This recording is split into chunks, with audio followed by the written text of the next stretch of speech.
पाठ 7 सर्वनाम प्रोनाउन। देखिए, पढ़िए और समझिए। आरुषि को भूख लगी। आरुषि ने आरुषि की माँ से खाना मांगा। आरुषि की माँ ने अभी खाना नहीं बनाया था। आरुषि की माँ ने आरुषि को खाने के लिए सेब दिया।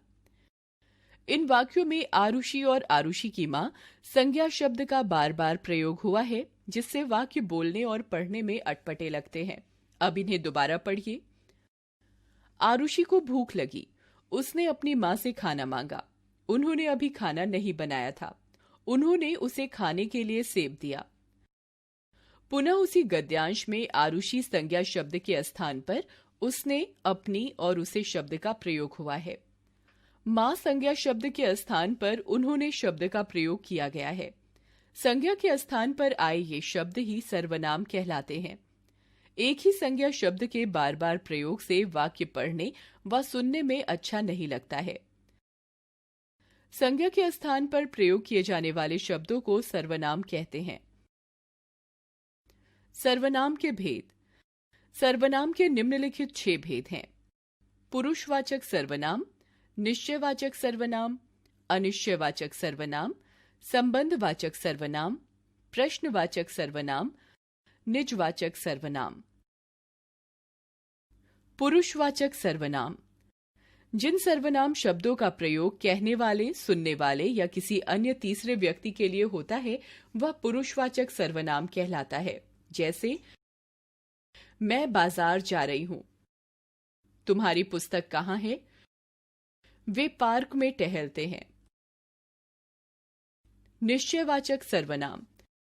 जो सर्वनाम शब्द पास या दूर के किसी व्यक्ति या वस्तु की ओर निश्चयपूर्वक संकेत करते हैं, उन्हें निश्चयवाचक सर्वनाम कहते हैं। जैसे, यह मेरा घर है।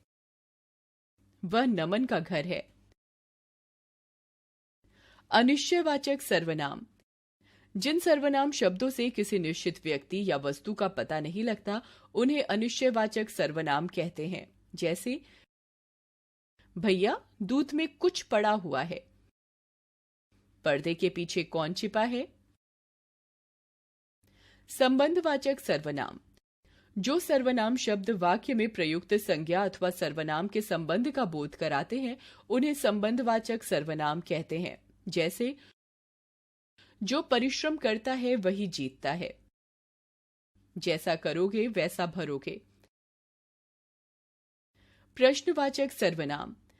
जिन सर्वनाम शब्दों का प्रयोग प्रश्न पूछने के लिए किया जाता है, उन्हें प्रश्नवाचक सर्वनाम कहते हैं। जैसे, तुम्हारा नाम क्या है?